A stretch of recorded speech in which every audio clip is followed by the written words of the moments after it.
Next topic is optical isomerism. कल हमने geometrical कर लिया था, ज्योमेट्रिकल के सारे केस बना दिए थे। अब हम बात करेंगे ऑप्टिकल आइसोमेरिज्म की।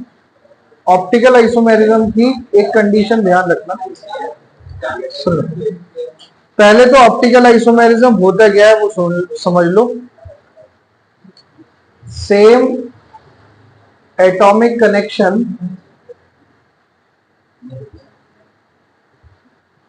with different orientation or relative position in 3D।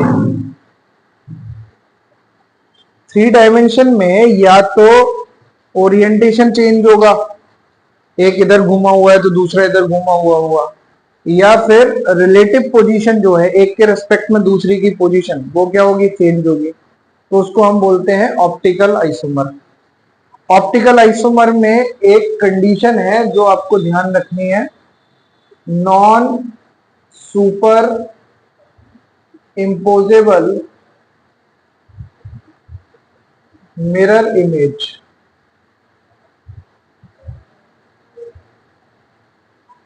Non super imposable mirror image. Mirror image जो भी आपकी बनेगी वो नॉन सुपर इम्पोजेबल होनी चाहिए। मीनिंग क्या होता है नॉन सुपर इम्पोजेबल का, वो एक दूसरे को कंप्लीटली कवर ना करे। जैसे आप इस हाथ की इमेज बनाओगे तो इस हाथ की इमेज ऐसे बनेगी, इस उल्टा, और जब आप इसको एक दूसरे के ऊपर रखोगे तो ये एक दूसरे को कवर कर लेगा। और अगर ये कवर करेगा तो इसका मतलब ये हो गया ऑप्टिकली इनएक्टिव। सुपर इम्पोजेबल हो गया ना, तो ये हो गया ऑप्टिकली इनएक्टिव, ठीक है। लेकिन अगर मैं मिरर यहाँ पे रखूं ऐसे और इसकी इमेज बनाऊं तो इमेज बनेगी ऐसी, और इसको उठा के जब मैं इसके ऊपर रखूंगा तो ये क्या हो जाएगा, ऑप्टिकली एक्टिव, यानी नॉन सुपर इम्पोजेबल हो गया, तो ये हो जाएगा ऑप्टिकली एक्टिव। समझ में आया, कॉन्सेप्ट समझ में आया। अगर हाथ के ऊपर हाथ ऐसे इस तरफ अगर मिरर है तो इसकी इमेज ऐसी बनेगी, इसको ऐसे रखोगे तो सुपर इम्पोजेबल, और अगर मैं मिरर ऐसे लगा दूं, पोजीशन ऐसे कर दूं तो ऐसी बनेगी इमेज, इसको इसके ऊपर रखोगे तो नॉन सुपर इम्पोजेबल। तो ये जो है नॉन सुपर इम्पोजेबल वाला वो होगा ऑप्टिकली एक्टिव, और जो सुपर इम्पोजेबल है वो क्या हो जाएगा, optically inactive. Super imposable optically inactive, non super imposable optically active. इतनी बात समझ में आ गई। अब हम इसमें एक एक करके केस समझते हैं। अगर मेरे पास MA4 है, यानी चारों लीगेंड एक जैसे हैं, ठीक है। इसमें GI बनता था क्या, इसमें GI नहीं बनता था, तो इसमें हम मिरर इमेज बना के देख लेते हैं क्या मिरर इमेज बन सकती है इसमें। ए ए ए ये हो गया। और इसकी मिरर इमेज बनाओगे तो मिरर इमेज में जो लीगेंड्स है वो ऐसे ही रखे जाएंगे, जो मिरर के पास होगा वो मिरर के पास ही रहेगा, जो मिरर से दूर होगा वो मिरर से दूर हो जाएगा। और जब आप इसको उठा के इसके ऊपर पुट करोगे तो ए को कवर करेगा, ए को कवर, यानी जो एटम है वो उसको कवर कर रहा है, तो इसको बोलेंगे सुपर इम्पोजेबल। क्या बोलेंगे, सुपर इम्पोजेबल। तो ये तो हो गया सुपर इम्पोजेबल। अगर ये सुपर इम्पोजेबल है तो क्या ये OI शो करेगा, तो OI शो नहीं करेगा, यानी ये ऑप्टिकल आइसोमर नहीं होगा। ये बात समझ में आई। ऐसे एक और एग्जांपल देखते हैं, MA2B2। MA2B2 में दो केस होते हैं, एक होता है सिस और एक होता है ट्रांस। मैं पहले इसका सिस बनाने की कोशिश करता हूं, फिर बनाएंगे ट्रांस। A B और B ऐसे बना दिया, ये क्या हो गया, सिस। अब इस सिस की मिरर इमेज बनाते हैं। तो जब आप इसकी मिरर इमेज बनाओगे, ए मिरर के क्लोज है तो इधर से भी इमेज में क्लोज ही आएगा। बी मिरर से दूर है तो यहां पे भी क्या आएगा, दूर आएगा। अब इसको ऐसे उठाओ और इसके ऊपर रख दो, देखो बी के ऊपर ए आएगा, बी के ऊपर ए आएगा। अब बी के ऊपर ए आ रहा है, क्या कवर करेगा? दोनों एटम अलग अलग है तो कवर करेगा ही, इसको बोलेंगे नॉन सुपर इम्पोजिबल। और अगर ये नॉन सुपर इम्पोजिबल है तो ये ऑप्टिकली एक्टिव होगा, यानी OI शो करेगा। समझ में आया?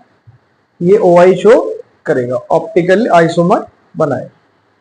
अब जब ऑप्टिकल आइसोमर बनाते हैं तो ऑप्टिकल आइसोमर में दो आइसोमर हम लिखते हैं, एक लिखते हैं D और एक लिखते हैं L।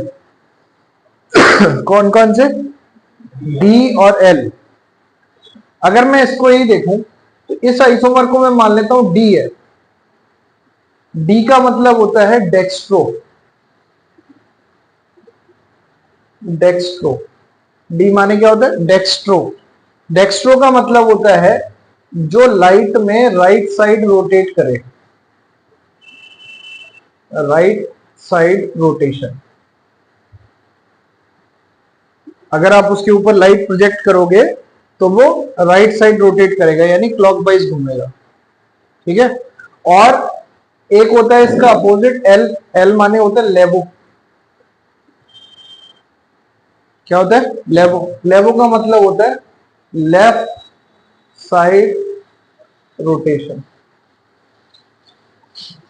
तो अगर आप उसके ऊपर लाइट प्रोजेक्ट करोगे तो वो किस तरफ घूमेगा? लेफ्ट साइड घूमेगा। ठीक है, उल्टी साइड घूमेगा। तो जो राइट साइड घूमेगा वो डेक्स्ट्रो, जो लेफ्ट साइड घूमेगा वो लेफ्ट। कोऑर्डिनेशन केमिस्ट्री में हमें नहीं पता कि कौन सा D है कौन सा L है, तो हमें क्या करना है, एक को D मान लेना है तो दूसरा ऑटोमेटिकली क्या हो जाएगा? L हो जाएगा। अगर ये वाला D है तो ये वाला ऑटोमेटिकली क्या हो जाएगा? L हो जाएगा। अगर मैं इसको L मान लूंगा तो ये ऑटोमेटिकली क्या हो जाएगा? D हो जाएगा। बात समझ में आई? अब इसी का Ma2B2 का ये तो सिस हो गया है ना, इसका ट्रांस भी तो बन सकता है। तो अगर मैं इसका ट्रांस बनाऊं MBA,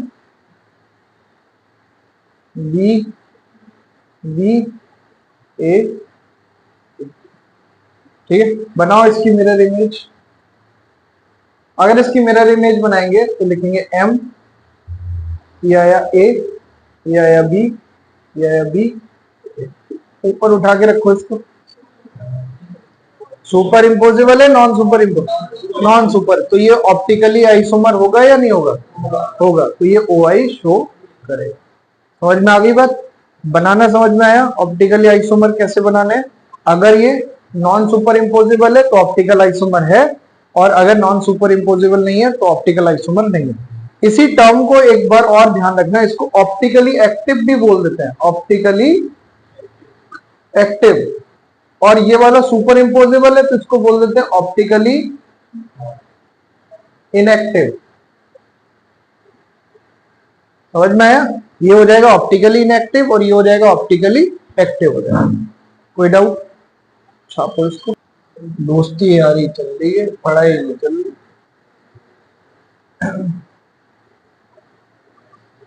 देखो, अब हम एक केस ले रहे हैं MAA2 का। AA2 क्या है? ये बाइडेंटेड लिगेंड है, और अगर ये बाइडेंटेड लिगेंड है तो इसका केस अगर हम स्ट्रक्चर बनाएंगे तो क्या बनेगा? बाइडेंटेड हमेशा सिस पोजीशन पे रहते हैं, तो हमने इसको सिस पोजीशन पे बना दिया। और अगर आप इसकी मिरर इमेज बनाओगे, ड्रॉ करोगे, तो mirror image as it is बनेगी जैसा ये है, बनेगी। ये भी आपका ऐसे ही बनेगा इसी तरीके से। तो क्या ये सुपर इम्पोजिबल होगा? अरे सुपर इम्पोजिबल होगा, होगा। अगर ये सुपर इम्पोजिबल है तो ऑप्टिकल आइसोमर दिखाएगा? नहीं दिखाएगा। ठीक है, तो ये हो जाएगा ऑप्टिकली इनएक्टिव। ठीक है, ये क्या हो जाएगा? ऑप्टिकली इनएक्टिव हो जाएगा। बात समझ में आ रही है? नहीं आया? यहां पे ये ऑप्टिकली एक्टिव है, वो ऑप्टिकल आइसोमर लिखा है यार। अब सही? एक और देखो, अगर हमारे पास MABCD होगा तब MABCD, इसमें कोई भी लिगेंड कॉमन है? तो अगर लिगेंड कॉमन नहीं है तो इसके तो ऑप्टिकल आइसोमर बनेंगे ही बनेंगे। ठीक है, तो आप इसका कोई भी स्ट्रक्चर बना दो, एक ए के अपोजिट बी, सी डी। इसका अगर ऑप्टिकल आइसोमर बनाओगे तो वो भी बनेगा, या सी, या बी, या ए, ये डी। तो ये ऑप्टिकली एक्टिव हो गया। इसका एक और स्ट्रक्चर बनाएंगे तो वो भी ऑप्टिकली एक्टिव होगा, एक और बनाएंगे तो वो भी ऑप्टिकली एक्टिव होगा।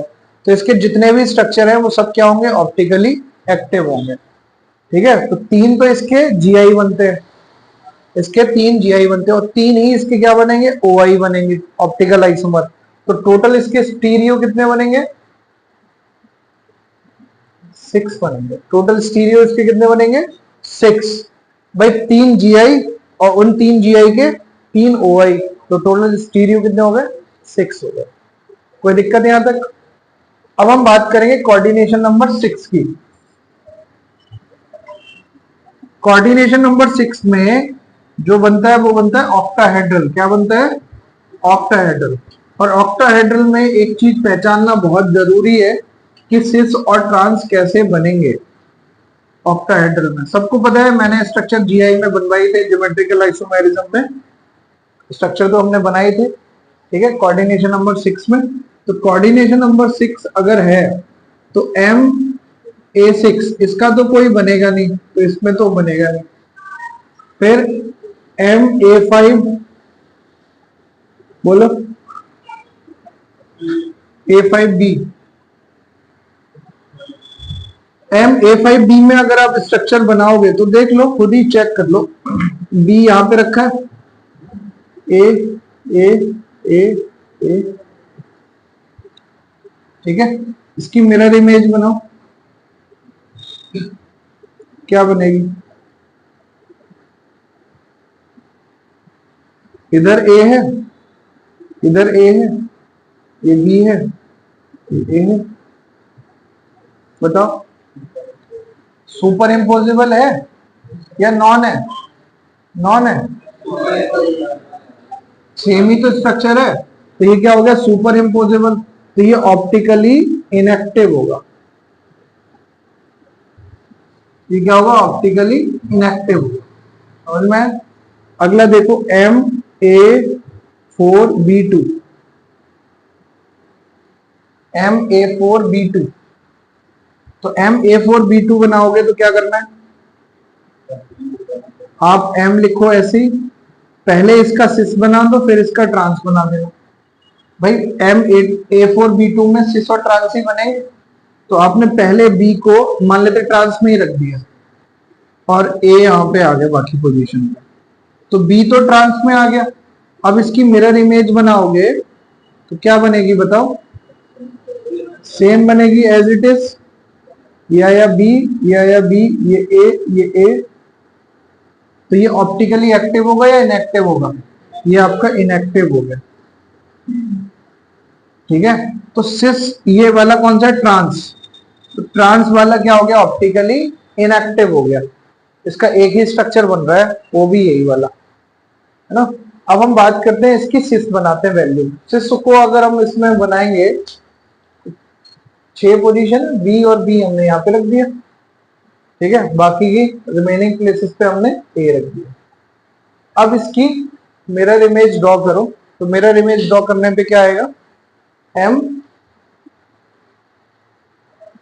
क्या आएगा, ये बी है। अब ये यहां आ जाएगा बी, ये आ जाएगा ए ए ए। अगर इसको उठा के इसके ऊपर रखोगे तो आपको समझ में आएगा, ए के ऊपर अब क्या आएगा, बी आएगा। तो सुपर इम्पोजिबल है या non super imposable, non super imposable. तो ये ऑप्टिकली क्या हो जाएगा, एक्टिव हो जाएगा। और अगर ये ऑप्टिकली एक्टिव होगा तो ये वाला अगर आपका डी है तो ये वाला क्या बन जाएगा, एल बन जाएगा। और इस पोजीशन को बोलते हैं सिस। तो सिस के यहाँ पे दो स्ट्रक्चर बन रहे हैं, एक बन रहा है डी और एक बन रहा है एल। और ट्रांस का केवल एक ही बन रहा है क्योंकि उसका जो दूसरा वाला स्ट्रक्चर वो सेम है, आइडेंटिकल है, तो यहाँ पे केवल एक ही काउंट होगा। तो टोटल कितने स्टीरियो आइसोमर बन गए इसके, 3 हो गए ना, 1 2 और 3। टोटल स्टीरियो आइसोमर कितने हो गए, 3 हो गए। समझ में आया।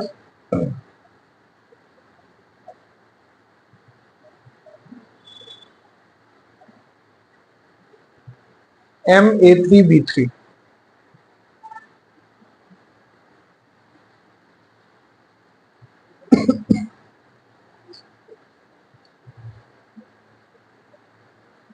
अब M A3B3 में मैंने दो स्ट्रक्चर आपको करवाए थे, एक करवाया था फेशियल और दूसरा करवाया था मेरिडोनियल, याद है?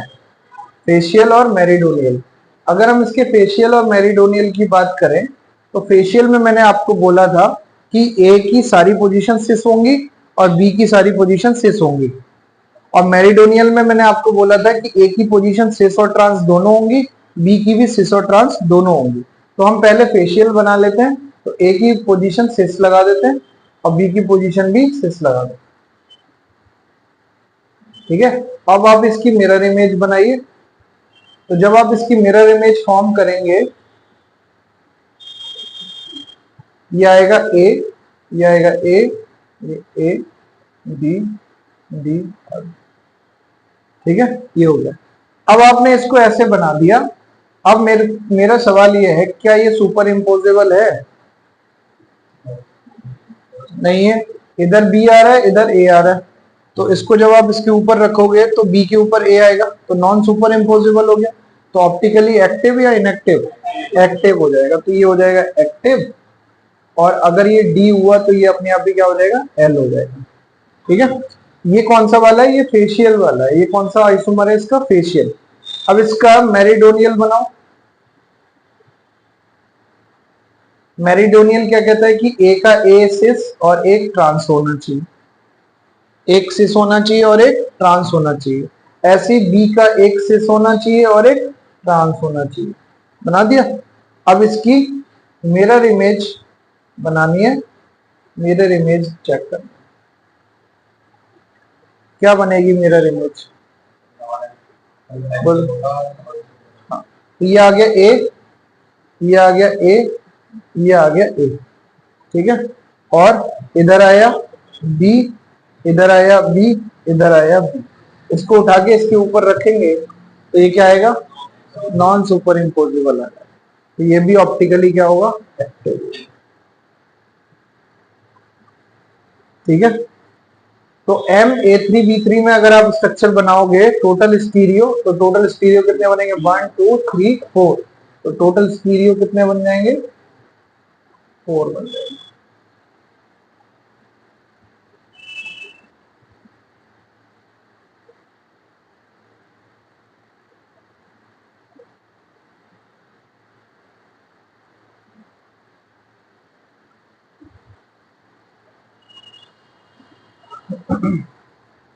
Next MAA2B2।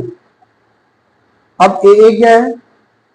बाइडेंटेड लिगेंड है जिसके दोनों डोनर एटम सेम है। इसके लिए अगर हम स्ट्रक्चर बनाए तो आपको मैंने कल ही बताया था कि बाइडेंटेड हमेशा किस पोजीशन पे रहते हैं? सिस पे रहते हैं। तो आप इनको सिस पे दे दो ऐसे, और ट्रांस पे आपने बी और बी रख दिया। अब आप इसकी मिरर इमेज बनाओ। क्या लगता है इसकी मिरर इमेज कैसी बनेगी?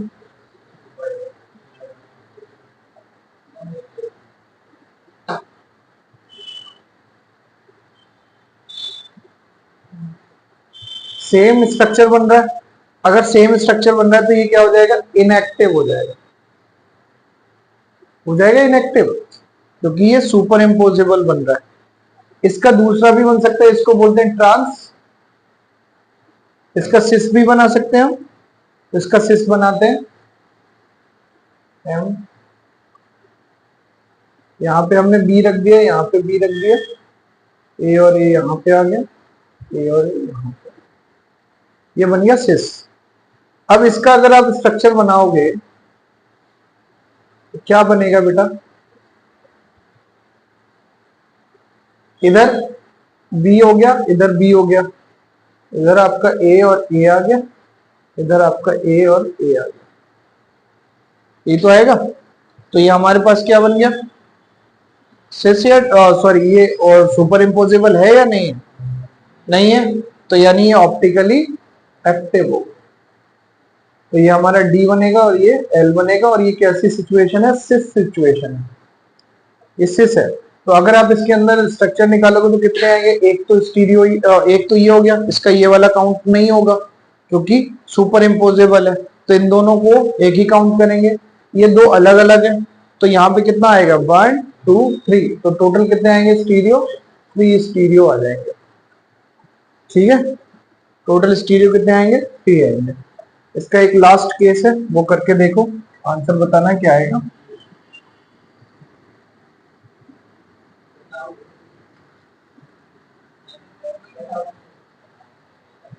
कहाँ गया MA5B, हाँ बोल,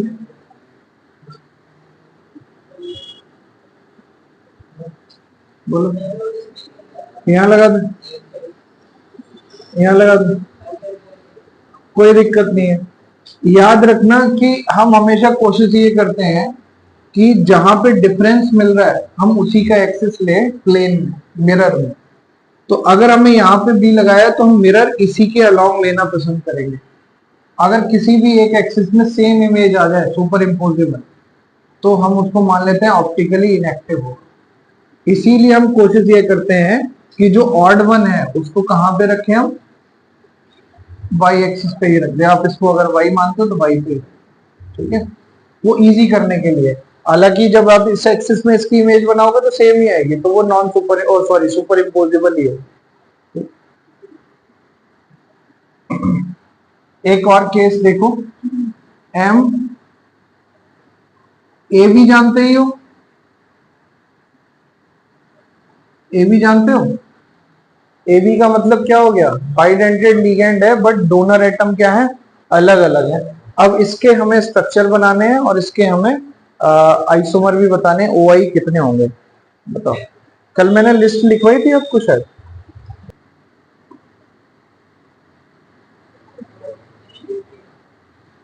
अगर आप इसकी मिरर इमेज बनाओगे तो इनएक्टिव आएगी।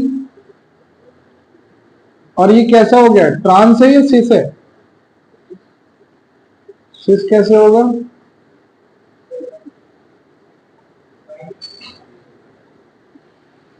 अरे देखो बी आपस में क्या है, ट्रांस है ना, तो ये आपका ट्रांस का एक केस हो गया, और ये ट्रांस के केस में कैसा हो गया, ऑप्टिकली इनएक्टिव होगी, है ना।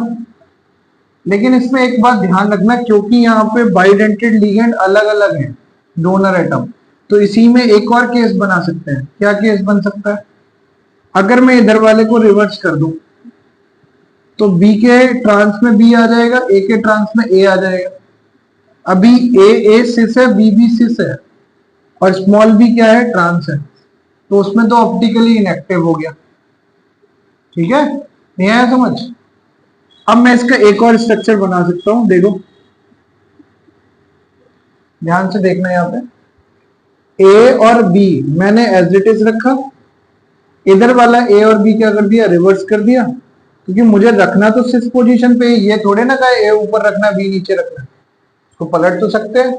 तो बी और बी क्या हो गया, ट्रांस, ए और ए क्या हो गया, ट्रांस, और बी तो हमारे पास ऑलरेडी हमने कहा ट्रांस में ही ले लेते। अब इसकी मिरर इमेज बनाते हैं। तो जब हम इसकी मिरर इमेज फॉर्म करेंगे तब पता चलेगा कि बी और बी, यहां पे आ जाएगा बी और ए, तो यहां पे आ जाएगा ए और यही आएगा, हाँ है ना। तो ये कंडीशन को क्या बोलते हैं, ए ट्रांस, बी ट्रांस और बी ट्रांस, यही तो सिचुएशन है तीनों इसमें। तो ये ऑप्टिकली एक्टिव होगा या इनएक्टिव होगा, एक्टिव हो जाएगा। अब आपके दिमाग में ये भी आ रहा होगा कि सर आपने इसको पलटा, इसको ऐसे ही रहने दो, इसको पलट दो, तो सेम स्ट्रक्चर ही बनेंगे, ये वाला स्ट्रक्चर बन जाएगा, तो इसकी मिरर इमेज ये बनेगी। क्यों, क्योंकि वहां पे ए और ए ट्रांस ही तो आएगा, बी और बी ट्रांस ही आएगा। तो रिपीटिंग नहीं करना, रिपीट नहीं करना, ये भी ध्यान रखना कि कुछ ना कुछ चेंज होना चाहिए। ठीक है, दो स्ट्रक्चर हो गए, ये ऑप्टिकली इनएक्टिव है, ये आपका क्या हो जाएगा, एक्टिव हो जाएगा। ठीक है, तो स्ट्रक्चर कितने बने, एक दो तीन, तीन स्ट्रक्चर हो गए।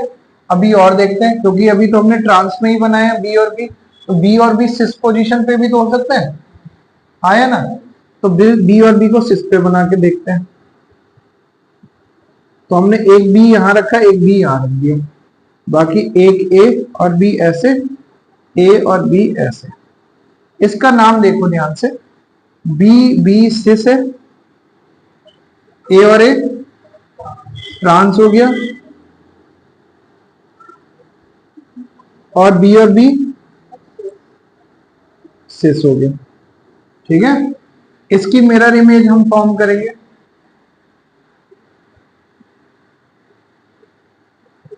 इसकी मिरर इमेज बनाएंगे तो बी बी, ये वाला ए इधर, बी इधर, और ये वाला ए इधर, बी, ये बनेगा। और आप अगर देखोगे तो ये नॉन सुपर इम्पोजिबल है, तो ये ऑप्टिकली क्या होगा, एक्टिव होगा, होगा ऑप्टिकली एक्टिव। तो स्ट्रक्चर नंबर ये हो गया 4 और ये हो गया स्ट्रक्चर नंबर 5। ओके,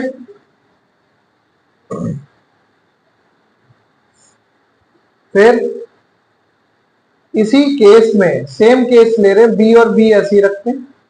अभी देखो, क्या मैं बी के अपोजिट बी और ए के अपोजिट ए लिख सकता हूँ, ओ सॉरी ए के साथ सिस लिख सकता हूँ। जैसे अभी ए के अपोजिट में बी ए आ रहा है, तो अगर मैं इसको रिवर्स कर दूं तो ए के अपोजिट में बी आ जाएगा, यही तो होगा, स्ट्रक्चर तो चेंज हो जाएगा। इसका मतलब क्या है कि सब वैल्यू क्या हो जाएंगी, सिस हो जाएंगी।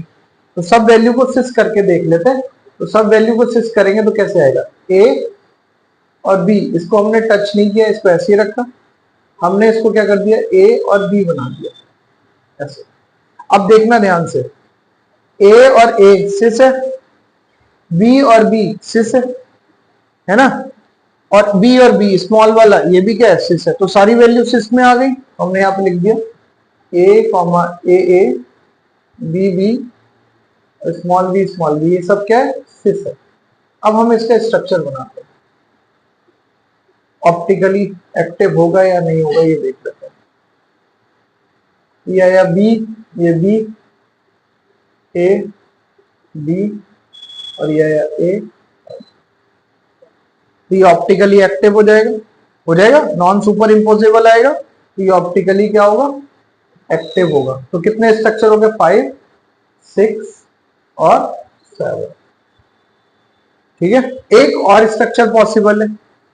अभी हमने यहाँ पे ए का ट्रांस लिया है और यहाँ पे हमने सब सिस में ले लिया। क्या मैं बी और बी का ट्रांस बना सकता हूँ इसी स्ट्रक्चर में? कैसे बनेगा, आपको बस पोजीशन एक्सचेंज करनी है, ये बी और ये बी, यहां पे ए की जगह पे क्या कर दो, बी, और यहां पे ए कर दो, और यहां पे क्या कर दो, बी, और यहां पे ए कर दो, ए हो जाएगा। तो यहां पे क्या बनेगा, बी बी के अपोजिट आ गया, तो ये ट्रांस हो गया, ए और ए सिस हो गए, ये तो सिस में ही है, तो इसका नाम क्या हो जाएगा, ए बी बी सिस, और बी क्या हो जाएगा, ट्रांस। ठीक है, इसकी मिरर इमेज बनाते हैं।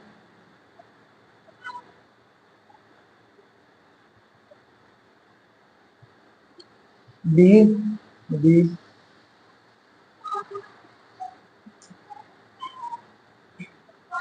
तो ये भी क्या होगी, ऑप्टिकली एक्टिव होगी। तो ये स्ट्रक्चर नंबर 8 और स्ट्रक्चर नंबर 9। टोटल स्टीरियो कितने बनेंगे इसके, 9 स्टीरियो बन जाएंगे। ठीक है, लिख दो। पहला वाला देखो, PTEN ट्वाइस Cl2। EN क्या होता है, इथाइलिन डाइअमाइन। आपको ये याद रखना पड़ेगा कि इसमें डोनर एटम सिमिलर है या डिफरेंट है। EN में डोनर एटम सिमिलर होते हैं, दोनों नाइट्रोजन होते हैं। तो ये किस तरीके का केस हो गया, MAA ट्वाइस B2 का केस हो गया।